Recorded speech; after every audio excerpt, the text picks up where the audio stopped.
20 फरवरी को माननीय प्रधानमंत्री मोदी जी का जम्मू कश्मीर के अंदर दौरा है और उसी को लेकर सियासत के गलियारों में फिलहाल तेजी जो है वो देखी जा रही है। तमाम पॉलिटिकल पार्टीज में अलग अलग एक्टिविटीज जो है वो देखी जा रही है और खास बात करें भाजपा की तो भाजपा की तरफ से अलग अलग जो है वो चीजों की तैयारी की जा रही है। और जहां तक ये जानकारी है उसमें यह भी कहा जा रहा है कि माननीय प्रधानमंत्री जब जम्मू कश्मीर का दौरा करेंगे तो कई सारे प्रोजेक्ट्स को जो है वो इनॉग्रेट करेंगे। काफी अच्छी जानकारी और खुशखबरी जो है वो जम्मू कश्मीर के लोगों को मिल सकती है और इसी को लेकर कई सारे लोग जो है वो इंतजार कर रहे हैं कि माननीय प्रधानमंत्री जम्मू कश्मीर के अंदर आए और उनको एक बड़ा तोहफा जो है वो उनको। फिलहाल इसी पर बातचीत करेंगे और मेरे साथ बातचीत में तरनजीत सिंह टोनी जी है, एक किसान नेता है, कांग्रेस से भी जुड़े हुए हैं। इसके साथ साथ डीडीसी सुचेतगढ़ काफी एक बड़ा सियासत का एक्सपीरियंस रखते हैं।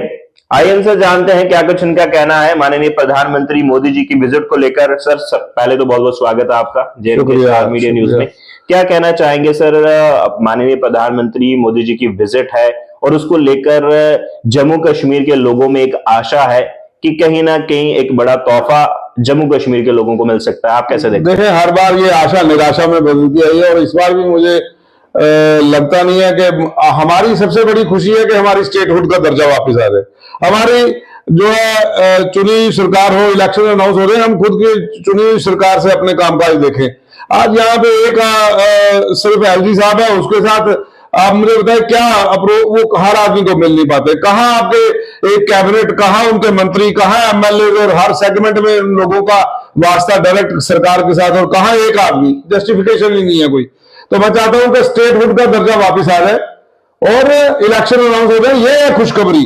बाकी तो क्या खुशखबरी है, यहाँ पे सरकारी अफसर जितने होंगे वो हाजिर किए जाएंगे, सोशल वेलफेयर डिपार्टमेंट, टीचर, ये सारे लोग इकट्ठे करके। आज भाजपा के जलसे में जाने को कोई तैयार नहीं है। गांव में किसान नाराज बैठा है, आप किसान बॉर्डरों में बैठा हुआ है जाके वहां पर, और किसान को आपने बोला था आय दुगनी कर देंगे। ऐसे होती है दुगनी कि उनको आप उनकी एमएसपी ना दो, ऐसे दुगनी होती है। यहाँ पे मुझे मेरा आरएसपुरा जो है राइस बोर्ड है, आज तक हमारा राइस बोर्ड जो है वो जो है उसका एक्सपोर्ट का एक पूरा सेगमेंट बनाना था, वो नहीं बना पाए। मुझे मैं बताऊं कि कैसे किसान को 6,000 का साल का देकर, वो तो उधर कबूतर को पकड़ने के लिए दाना डाला है, भोला वाला किसान है, भोला वाला कबूतर है, उसको मालूम है कि 6,000 का देके आप 60,000 रुपये में आपने डीजल महंगा कर दिया, बुहाई महंगी, उसकी कटाई महंगी, उसका सब्सिडी हटा दी आपने उसके एग्रीकल्चर इंस्ट्रूमेंट्स के ऊपर, आपने खाद महंगी कर दी, बीज महंगा कर दिया। आप मुझे बताओ वो 60,000 साल का महंगा हो गया और 60,000 का एक फसल का महंगा हो गया और साल का 6,000 दे दिया, तो कौन सी बड़ी बात होगी? कौन सा तूफान आ गया? वो तो आपने किसान को आप ये समझो कि किसान को आपने एक लाठी थमा दिया पहले, बुढ़ापे से पहले। कभी आप उनको मालूम है कि किसान की आय दुगनी होती। हमारा कर्जा अगर रह गया किसी ट्रैक्टर की किस्त, तो हमारा किसान दूसरे दिन उसका फोटो छप जाता है अखबार में और वो अंदर हो जाता है, उसका ट्रैक्टर सीज कर लेता है। और जहां अंबानी का कर्जा हो तो वो माफ करने के लिए पूरी सरकार तैयार हो जाती है। अंबानी अडानियों के कर्जे माफ हो जाते हैं, लेकिन गरीब किसान का कर्जा माफ नहीं होता। मैं पूछना चाहता हूं प्रधानमंत्री जी से, आप बताओ कि ये जो 1 लाख करोड़ का जो कर्जा है ये कैसे आपने माफ कर दिया और किसानों का कर्जा आज तक खड़ा है? मैं पूछना चाहता हूं, करो माफ किसानों का कर्जा, दो उनको एमएसपी की गारंटी। आपने किसानों के ऊपर ऐसे बर्बाद वो क्या कहते हैं उनके ऊपर बर्बरता के साथ ऐसे अटैक किया जा रहा है जैसे पाकिस्तान से आए लोग। मैं समझता हूं कि ऐसे तो किसी के साथ किया नहीं जाता, जैसे आज ऐसे लग रहा है कि वो कोई बाहर के मुल्क से आए हुए लोग हैं जिनको ड्रोन द्वारा आप वो फेंक रहे। ये ड्रोन चलाना था तो चाइना पे चलाना, जिसको लाख लाख दिखाने की बात करते थे आप, वहां तो किग्गी बन जाती है। साइकिल ग्लेशियर में से आप ले में जाके भी कोई चाइना के खिलाफ नहीं बोलता। आज यहां पर बोलने के लिए आप क्या किसानों के ऊपर, किसी गरीब किसान के ऊपर अत्याचार कर भी लेंगे तो कौन सी बात है? वो रब देख रहा है, वो खुदा देख रहा है, वो भगवान देख रहा है। जिसकी अभी अभी आपने साधना की है वो राम देख रहे हैं। और अगर किसान सच्चे हैं, ईमानदार हैं, उनका हक बनता है, और मोदी सरकार उनका हक दबा रही है। 750 किसानों ने शहादत देकर वो काले कानून वापस करवाए हैं। कोई एहसान नहीं किया हम पर किसी सरकार ने। ये बीजेपी और आरएसएस की सरकार, ये किसानों की विरोधी सरकार है, ये नौजवानों के विरोधी सरकार है, ये देश के उस पढ़े लिखे नौजवान को जिसको रोजगार देना था उसके हाथ में आज इन्होंने कटोरा थमा दिया, उसको बोलते हैं पकौड़ों का जो है कारोबार करो। ये सरकार बताएगी।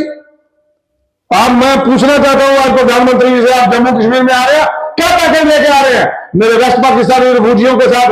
उनको भी रिफ्यूजियों का पूरा हक मिलना चाहिए। सुनने में कुछ इतनी ज्यादा फॉर्मेलिटीज लगा दी गई है कि वो पूरी नहीं कर पाएंगे। एक कागज होना चाहिए था कि रिफ्यूजी अलॉटमेंट, बस कौन कितने परिवार छोड़ गया है सबको मिलना चाहिए था। अभी पुराने रिफ्यूजियों में कितने घर रह गए होंगे। लेकिन रिपोर्ट्स ये भी बता रही हैं कि वेस्ट पाकिस्तानी रिफ्यूजीज जो हैं, जब बाल्मीकियों की बात करें, पहाड़ी की बात करें, सिपियों की बात करें, तो उनको एक बड़ा कहीं ना कहीं तोहफा मिल सकता है इस विजिट के चलते। क्या तोहफा जनाब? रिजर्वेशन की बात कर रहे हो? आपने रिजर्वेशन लेके करनी क्या? मुझे तो नौकरियां नहीं रहेगी सरकारी, रेल बेच दी, तेल बेच दिया आपने, एयरपोर्ट बेच दिया, जहाज बेच दिए, सब कुछ बेच दिया, कहां रहेगी नौकरियां? दे दो रिजर्वेशन। वो कह रहे ले लो जिसने लेनी है रिजर्वेशन। रिजर्वेशन लेके क्या करना जब नौकरियां नहीं रहेंगी सरकार के पास? तो क्या मजाक है इतना? आप देखो कि संजीदगी के साथ बात करें। आप रियासत का दर्जा वापस करो, चुनाव घोषित करो। बीजेपी ठगती है चुनाव। उनको मालूम है जम्मू के अंदर टोल प्लाजा लगा के, जो आरएसएस और बीजेपी के नेता पहले कहते थे ये मुगलई सल्तनतों में यहां पर लखनपुर के ऊपर जो 50 रुपए काटते थे उसके लिए बोलते थे यहां पे हमारी श्राइन जो है माता वैष्णो देवी और अमरनाथ की श्राइन के ऊपर जजिया लगा रखा है मुगलई सल्तनतों ने। अब कौन सी सरकार है जरा मैं पूछना चाहता हूं मोदी जी, अब आपकी सरकार है, कौन सा फर्क पड़ जाएगा अगर यहां पर टोल प्लाजे हटा लोगे? तो अमरनाथ श्राइन के बाबा के दर्शन करने को जाएगा तो फ्री में जाएगा, अगर माता वैष्णो देवी के जाएगा तो फ्री में जाएगा। ये यहां से टोल प्लाजा उठाया शहरों से, तो आपने लखनपुर को भी जो पैसे यहां पे अगर रेट था, अगर मिसाल के तौर पे 100 रुपए, वो 150 देना पड़ रहा है, 75 उधर बढ़ा दिया, 75 इधर बढ़ा दिया। मैं मिसाल दे रहा हूं। वो अब हमसे वो कहते गाड़ी से मुझे ज्यादा लंबी हो गई। आप मुझे हम चले थे कि भाई टोल प्लाजा उठा दो, आपने डबल कर दिया। इसलिए आज आपने प्रॉपर्टी टैक्स लगा दिया, आज आपने मीटर लगा दिया, स्मार्ट मीटर, ठीक है। आज मैं पूछना चाहता हूं, ये जिस दिन इलेक्शन के लिए पीछे रखा हुआ, होल्ड पे रखा है, जिस दिन इलेक्शन खत्म होगा, जिस तरीके से लागू हुआ, पास हुआ है आपका प्रॉपर्टी टैक्स, उस दिन से टैक्स कट के आपके घरों घरों में आ जाएगा। इस बार वो कह रहा था, अब की बार कहता सिलेंडर 2000 के पार। आप क्या बात करते हो जनाब? जब 450 का था तो तब तो स्मृति ईरानी जी सड़कों में बैठ रही थी, चूड़ियां बेच रही थी मनमोहन सिंह जी को। अब नहीं ख्याल आता जब 11-1200 रुपए में सिलेंडर हो गया। अब कहा स्मृति ईरानी, अब कहा अब नहीं नजर आती है। अब 2000 बहुत हुई महंगाई की मार अब की बार मोदी सरकार। अब क्या हो गया? अब की घी बन जाती है महाराष्ट्र से बीजेपी के लोग बेहतर, इसके ऊपर महंगाई हो गई। 2 करोड़ नौकरियों की बात की थी, कहां गई वो?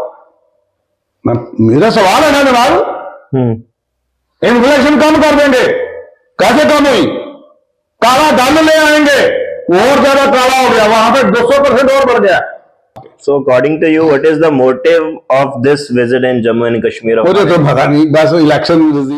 अब तेरा खेल तमाशा अब देखे कौन कि अपने अपने घर में सांप सभी ने पाले हैं।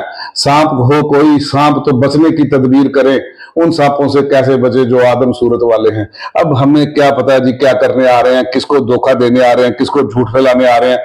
मेरा तो 2 लफ्जी बयान है मेरा, स्टेटहुड दो, इलेक्शन कराओ और किसानों को जो उनकी एमएसपी की गारंटी दो, बस। चलिए, बहुत बहुत शुक्रिया। फिलहाल हमारे साथ बातचीत में तरनजीत सिंह टोनी जी थे। जम्मू कश्मीर के कई सारे मुद्दों को लेकर हमने इनसे बातचीत की और खास माननीय प्रधानमंत्री मोदी जी की विजिट जो है वो जम्मू में होने वाली है, एमए स्टेडियम में 20 फैब को जो है वो पहुंचने वाले हैं और उसको लेकर कई सारी उम्मीद जो है वो लोगों को है कि माननीय प्रधानमंत्री कहीं ना कहीं एक बड़ा तोहफा जम्मू कश्मीर के लोगों के लिए, अलग अलग कम्युनिटीज के लिए, जिसमें बाल्मीकीज की हम बात करें, इसके साथ साथ वेस्ट पाकिस्तानी जो रिफ्यूजीज हैं, कश्मीरी पंडितों की हम बात करें, तो उनको कहीं ना कहीं एक तोहफा मिल सकता है। फिलहाल तरनजीत सिंह टोनी जी थे, उन्होंने कहा कि कई सारी चीजें जिन पे फोकस होना चाहिए उसके ऊपर फोकस जो है वो नहीं है, यानी कि दिखाया कुछ जा रहा है और रियलिटी जो है वो कहीं ना कहीं कुछ और है। फिलहाल इसको लेकर आपकी क्या राय है, कमेंट सेक्शन में जरूर रखिएगा। नमस्कार। नमस्कार।